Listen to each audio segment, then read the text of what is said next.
Hi, I'm Jenny Jewell, a retired emergency dispatcher. Welcome to Call Autopsy, where we listen to a 911 call and I help you break it down. This one comes from the Pennsylvania State Police Department, and it is a high profile arson, but this call is a little different than the ones that we would normally go over. I'll go ahead and play the call, then we'll discuss it, and then we'll go over how would you handle or how would it normally be handled for this call. So, kind of a little bit of a thought experiment here. Let's go ahead and listen to this call. 911, what's the address of the emergency? Well, I don't really have an emergency. I would like to apologize. Um, Governor Josh Shapiro needs to know that Cody Balmer will not take part in his plans for what he wants to do to the Palestinian people. He needs to leave my family alone. He needs to get his eyes off of my daughters. And he needs to stop having my friends killed like he had Manny killed 2 weeks ago or last week on Saturday. Our people have been put through too much by that monster. All he has is a banquet hall to clean up. I'm tired of offering extensions of peace. I only want to be able to provide for my children. I should not be taken to these extremes. It's not fair. I wish no harm onto anyone. But that man, he is doing serious harm to probably yourself included. And I do wish you the best, sir. You all know where to find me. I'm not hiding, and I will confess to everything that I had done. Okay, so what this type of call is, it's not just an excited utterance, which again, it kind of is, but it's a manifesto. If somebody if somebody calls in with a manifesto in the call, like they have a set of dialogue that they want to put on the record and then they hang up, which is what happened here, then it changes because again, the person hung up.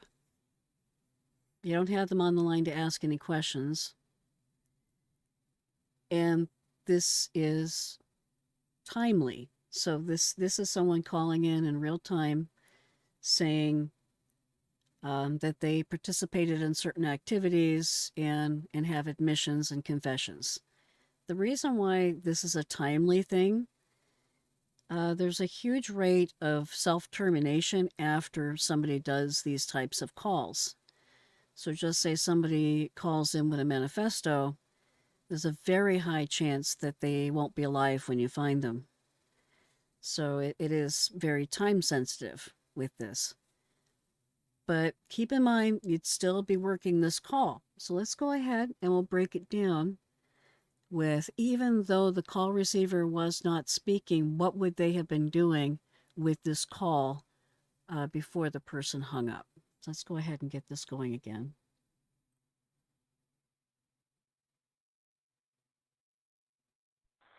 "911, what's the address of the emergency?" Great. So that's their answer up 911. What is the address of your emergency? Which goes into the where. Same flow that I'm personally used to, but it can go in any order. Well, I don't really have an emergency. I would like to apologize. All right. So they don't have an emergency, but they're calling in on the emergency line. So it could still technically be an emergency if they sound older. So another thing that could be going through your mind is older people, like elderly people, sometimes don't think something's an emergency when it actually is. So that's possible.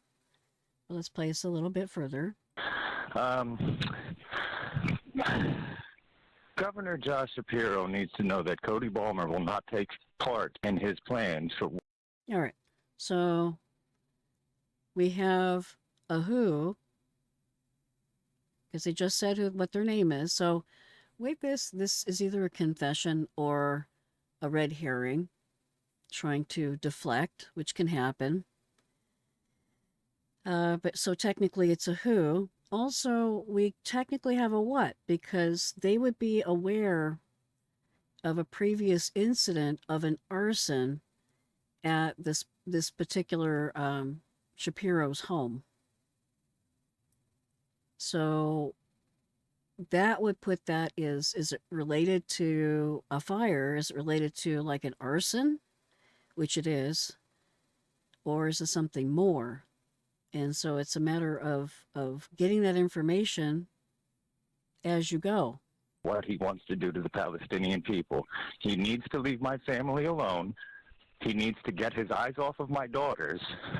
And this is what makes it a manifesto. When a person is rambling, well, not rambling, but these are very specific demands. When they're giving these demands, it's a manifesto. And he needs to stop having my friends killed like he had Manny killed 2 weeks ago or last week on Saturday. Our people have been put through too much by that monster.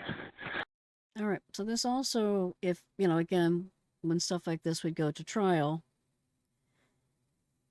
this also would lead to more information that only the caller would know, or only the person that knows the caller would know. All he has is a banquet hall to clean up. So now he's confessing that he knows that, because at the point in time that this call would come in, there might have been limited information.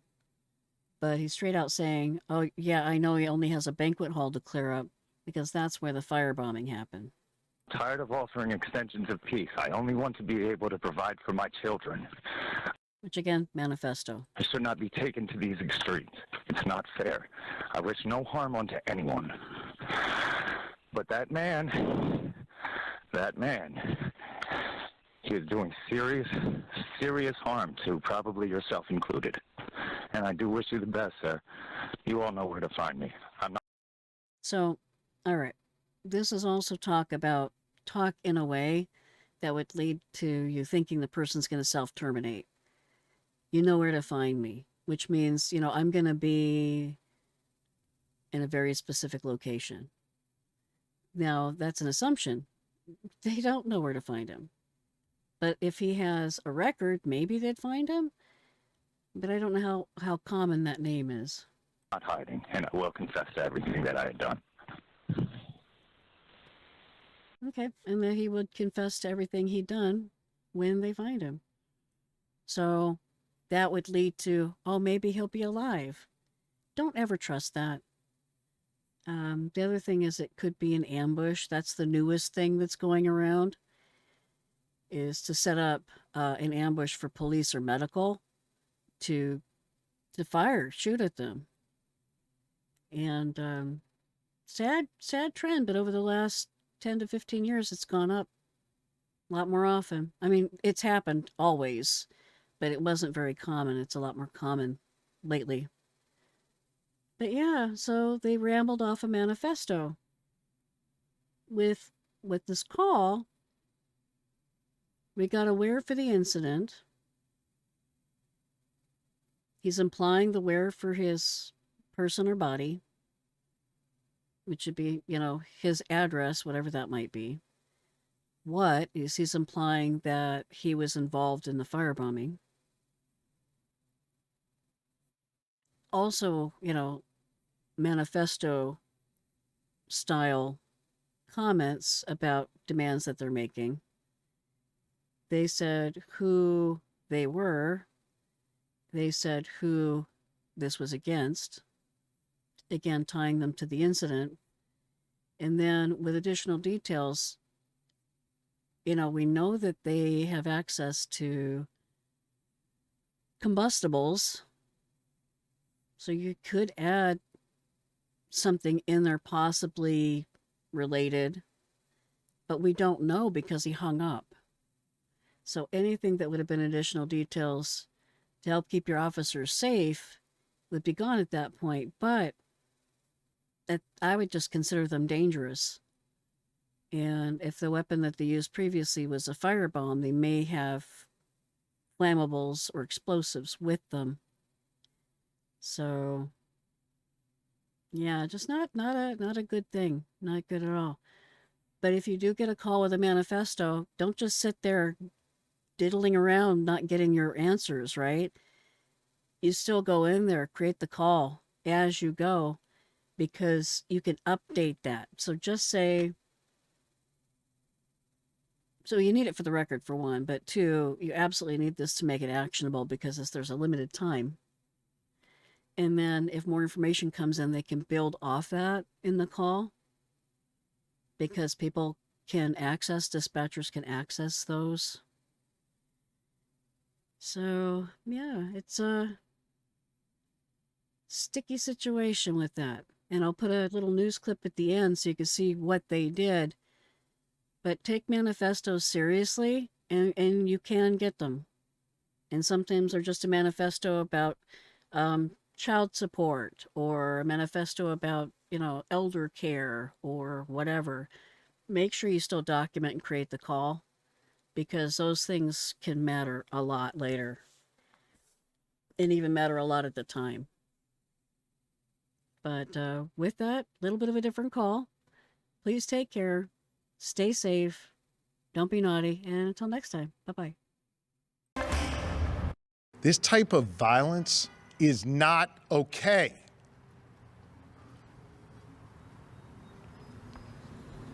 This kind of violence is becoming far too common in our society. That is Pennsylvania Governor Josh Shapiro making public comments after police say a man threw homemade bombs into the governor's mansion on Sunday and admitted to planning to beat the governor with a hammer. Thanks for joining us for Fox 43 News. First at 4, I'm Evan Forrester. Pennsylvania State Police have released new information surrounding the suspect accused of starting a fire at the governor's mansion on Sunday morning. Fox 43's Tyler Poglis joins us now live from the scene with the latest details and updated information on the suspect. Well, Evan, while we were waiting for his arraignment earlier today, the suspect, Cody Balmer, was transferred to an area hospital for unknown medical reasons. According to state police video from inside and outside home, captured Balmer climbing over this fence here behind me before breaking into the residence and starting the fire with homemade devices, knowing he could have hurt Governor Shapiro and anyone else who may have been inside. Before the fire was even out, it became very apparent that this was not an ordinary fire. In a video that has not yet been released from Pennsylvania State Police, multiple security cameras captured footage showing arson suspect Cody Balmer forcing himself into the historic Pennsylvania governor's mansion and intentionally starting a fire. On Sunday morning, the city of Harrisburg and the Harrisburg Bureau of Fire were the targets, as well as the governor of Pennsylvania, of a domestic terrorism incident. According to Chief Brian Ederline with the City of Harrisburg Bureau of Fire, around 25 people were inside of the home at the time of the fire, including the Democratic governor, his wife Lori, as well as other family and staff. Balmer faces 8 charges, including terrorism, burglary, aggravated assault, and aggravated arson. According to state police, video shows Balmer throwing a Molotov cocktail into the house through the broken window. After throwing the homemade bomb, flames ignited inside the house. Chief Ederline confirms that 2 cocktails were used on the property. Police say Balmer admitted to filling beer bottles from his house with gasoline from his lawnmower and walking more than an hour to the governor's mansion. 2 of those bottles were set off inside of the home, but Ederline suggests there could have been more damage. When we look at the fire grew fairly quickly because it was accelerated by those Molotov cocktails that were used in the firebombing. It was a very surreal scene when I got there, about 15 minutes into it, seeing fire coming from the governor's mansion. After Balmer left the property, troopers from PSP Harrisburg Barracks were contacted by a female who said that Balmer was her ex-boyfriend and told police that Balmer told her everything and wanted her to call the police to turn him in. Shortly after the call, a trooper was approached outside of the department headquarters by Balmer, who then admitted he was responsible for the fire and was turning himself in. While interviewing Balmer, troopers say he also admitted his hatred towards Governor Shapiro. Court documents show Balmer continued to troopers, saying he was aware of the consequences and the possibility that Shapiro would be in the house at the time of the incident. Balmer told police if he found Shapiro inside the house, he would beat him with his hammer. State police say Balmer will be transferred back to Dauphin County Prison, where his arraignment will be held once he is released from the hospital. Coming up in the next half an hour right here on Fox 43, we hear from Cody Balmer's mother as well as a neighbor to learn more about his background. Live in Harrisburg, Tyler Poglich, Fox 43 News. All right, Tyler, thank you very much. We'll check back with you later in the hour. Thanks again.